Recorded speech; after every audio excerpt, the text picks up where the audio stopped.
ഇത് പുലിപ്പാറമല, ശിവപ്രഭാകര സിദ്ധയോഗിയുടെ സമാധി സ്ഥലം. പുലിപ്പാറമലയിലെ പാറക്കെട്ടുകൾക്ക് മുകളിൽ നിന്നുള്ള ദൂരക്കാഴ്ച വളരെ മനോഹരമാണ്. ഉടചൂടി നിൽക്കുന്ന വൃക്ഷത്തലപ്പുകളെ തഴുകി വരുന്ന കാറ്റിലുമുണ്ട് പ്രഭാകര സിദ്ധയോഗിയെ ചൂഴി നിൽക്കുന്ന മിസ്റ്റിക്കായ കഥകളുടെ ഗന്ധം. പത്തനംതിട്ട ടൗണിൽ നിന്നും ഏകദേശം 4 കിലോമീറ്റർ അകലെ ഓമല്ലൂർ അമ്പലം ജംഗ്ഷനിൽ നിന്നും 1 കിലോമീറ്റർ മാറി പുലിപ്പാറമലയിലാണ് ശിവപ്രഭാകര സിദ്ധയോഗിയുടെ സമാധി സ്ഥലം സ്ഥിതി ചെയ്യുന്നത്. 1956 അദ്ദേഹം ഓമല്ലൂരിൽ പുലിപ്പാറയ്ക്കടുത്തുള്ള പുരാതനമായ നാദക്കുഴി തറവാട്ടിലെ ജനാർദ്ദനൻ നായരുമായി സൗഹൃദത്തിലാവുകയും നാദക്കുഴി തറവാട്ടിലെത്തി 30 വർഷക്കാലത്തോളം അവിടെ ജീവിക്കുകയും ചെയ്തു. നാദക്കുഴി തറവാട്ടിലെ ഗ്രഹനാഥയായിരുന്ന ലക്ഷ്മിക്കുട്ടി അമ്മയുടെ സ്നേഹമസൃണമായ പരിചരണവും പുലിപ്പാറ പാറക്കെട്ടുകൾക്ക് മുകളിലെ ധ്യാനാത്മകമായ അന്തരീക്ഷവുമായിരിക്കണം അദ്ദേഹത്തെ ഇവിടെ പിടിച്ചു നിർത്തിയത്. 1986 ഏപ്രിൽ 6 ഇവിടെ വെച്ചാണ് അദ്ദേഹം സമാധിയായത്. 1263 മീനമാസത്തിലെ പൂരുരുട്ടാതി നക്ഷത്രത്തിൽ പ്രശസ്തമായ അകൂർ മനയിൽ ആഴ്വാഞ്ചേരി മനയിലെ ശ്രീമതി ഗൗരി അന്തർജനത്തിന്റെയും ശ്രീ ഇരവി നാരായണൻ നമ്പൂതിരിയുടെയും മകനായി ജനിച്ച പ്രഭാകരൻ എന്ന കുട്ടിയാണ് പിന്നീട് ശിവപ്രഭാകര സിദ്ധയോഗിയായി അറിയപ്പെട്ടത് എന്ന് പറയപ്പെടുന്നു. അങ്ങനെയെങ്കിൽ സമാധിയാകുമ്പോൾ വയസ്സ് 723. മിസ്റ്റിസിസത്തിന്റെ വർണ്ണനൂലുകൾ കൊണ്ട് നെയ്തെടുത്ത കഥകളുടെ മാന്ത്രിക പരവതാനികൾ, മാജിക്കൽ റിയലിസം, പ്രാണായാമം, അടയോഗം, പരകായപ്രവേശം, ആകാശഗമനം, അവധൂത ജീവിതം, ഇത്രയേറെ കഥകൾ ചൂഴി നിൽക്കുന്ന അപൂർവ വ്യക്തിത്വങ്ങളെ കേരളത്തിൽ ഉണ്ടായിട്ടുള്ളൂ. ഈ കഥകൾക്കെല്ലാം നടുവിൽ 30 വർഷക്കാലം പത്തനംതിട്ടയിലും പരിസര പ്രദേശത്തുമായി സാധാരണക്കാരിലും സാധാരണക്കാരനായി, എന്നാൽ അങ്ങേയറ്റം അസാധാരണമായ ഒരു ജീവിതം അദ്ദേഹം നയിച്ചിരുന്നു. ജീവിതകാലത്ത് അധികമാരും തിരിച്ചറിയപ്പെടാതെ പോയ അപൂർവ വ്യക്തിത്വം.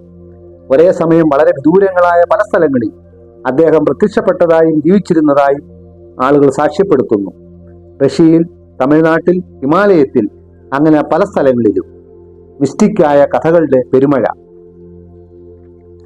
ആരാധനയ്ക്കും വിഗ്രഹവൽക്കരണത്തിനും പുതിയ കാലത്തെ കൊമേഴ്സ്യൽ താല്പര്യങ്ങൾക്കും അപ്പുറം യഥാർത്ഥ ജീവിതത്തിൽ ശിവപ്രഭാകര സിദ്ധയോഗി ആരായിരുന്നു, എന്തായിരുന്നു?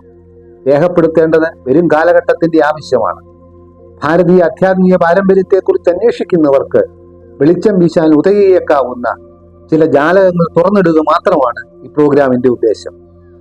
ദക്ഷിണേന്ത്യയിൽ, പ്രത്യേകിച്ച് തമിഴ്നാട്ടിൽ നിലനിന്നിരുന്ന സിദ്ധ പാരമ്പര്യത്തിലെ സന്യാസിയായിരുന്നു ശിവപ്രഭാകര സിദ്ധയോഗി. ഇവരുടെ സന്യാസ ജീവിത രീതിക്ക് പല പ്രത്യേകതകളുണ്ട്. സിദ്ധ ചികിത്സയിൽ അറിവുള്ളവർ രോഗികളെ തികച്ചും സൗജന്യമായി ലഭിച്ചാൽ എന്തെങ്കിലും ചെറിയ ദക്ഷിണ മാത്രം സ്വീകരിച്ച് സുഖപ്പെടുത്തുന്നതിൽ തൽപരരായിരുന്നു. പച്ചവെള്ളവും പാലും പട്ടുമെത്തയും പൂഴിയും ഒരുപോലെ, കൊട്ടാരത്തിൽ നിന്ന് കിട്ടുന്ന വിശിഷ്ട പൂജ്യങ്ങളും ഏഴയുടെ കുടിലിൽ നിന്ന് കിട്ടുന്ന പഷ്ടിക്കഞ്ഞിയും യോഗിക്ക് ഒരുപോലെ തൃപ്തി നൽകുന്നതാണ്. കിട്ടുന്നതെന്തും കഴിക്കും, എവിടെയും പാർക്കും, എല്ലാം സ്വീകരിക്കും. പക്ഷേ ഒന്നിനോടും പ്രതിപത്തിയില്ല. നിർമ്മമത്വം, ഒന്നിലും മുട്ടിപ്പോകയില്ല. അഹം, ഈഗോ ഭേദിക്കുന്ന സന്യാസമാർഗം. ശിവപ്രഭാകര സിദ്ധയോഗിയുടെ യഥാർത്ഥ ജീവിതത്തിലേക്ക് വെളിച്ചം വീശുന്ന ഒരു കഥ മാത്രം സൂചിപ്പിച്ചുകൊണ്ട് ഈ പ്രോഗ്രാം അവസാനിപ്പിക്കാം. അദ്ദേഹം ഭാരതീയ സിദ്ധ മനഃശാസ്ത്ര ചികിത്സാ രീതി വളരെ ഫലപ്രദമായി പ്രയോഗിച്ചിരുന്നു. അന്ന് കേരളത്തിന്റെ തീരപ്രദേശങ്ങളിൽ മലിനജലവുമായുള്ള നിരന്തര സമ്പർക്കത്തിൽ ആളുകളുടെ കാലിൽ കരിയാത്ത വ്രണങ്ങൾ ഉണ്ടായിരുന്നു. കൂടുതലും സാധാരണക്കാരും പാവപ്പെട്ടവരുമാണ് ഇതുപോലെ ദുരിതം അനുഭവിച്ചുകൊണ്ടിരുന്നത്. ജീവിതകാലം മുഴുവൻ പൊട്ടിയൊലിച്ച് വ്രണങ്ങളുമായി കഴിഞ്ഞുകൂടിയ അനേകം.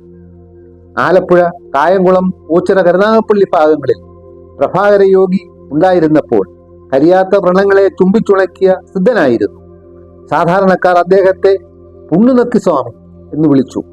ഭാരതീയ ആധ്യാത്മിക പാരമ്പര്യത്തെക്കുറിച്ച് നാഴികയ്ക്ക് 40 വട്ടം വിളിച്ചു പോവുകയും എല്ലാറ്റിനെയും ഭരണകൂട സാമ്രാജ്യത്വ രാഷ്ട്രീയ സാമ്പത്തിക താല്പര്യങ്ങൾക്കായി ഉപയോഗപ്പെടുത്തുകയും എല്ലാറ്റിനെയും വിൽപ്പനച്ചരക്കാക്കി മാറ്റുകയും ചെയ്യുന്നവർ യഥാർത്ഥ ഭാരതീയ സന്യാസ പാരമ്പര്യത്തെക്കുറിച്ച് അന്വേഷിക്കുന്നത് നന്നായിരിക്കും.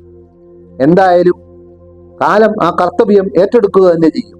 അവർക്ക് ശിവപ്രഭാകര സിദ്ധയോഗി ഒരു പാഠമല്ല, പാഠഭേദമാണ്.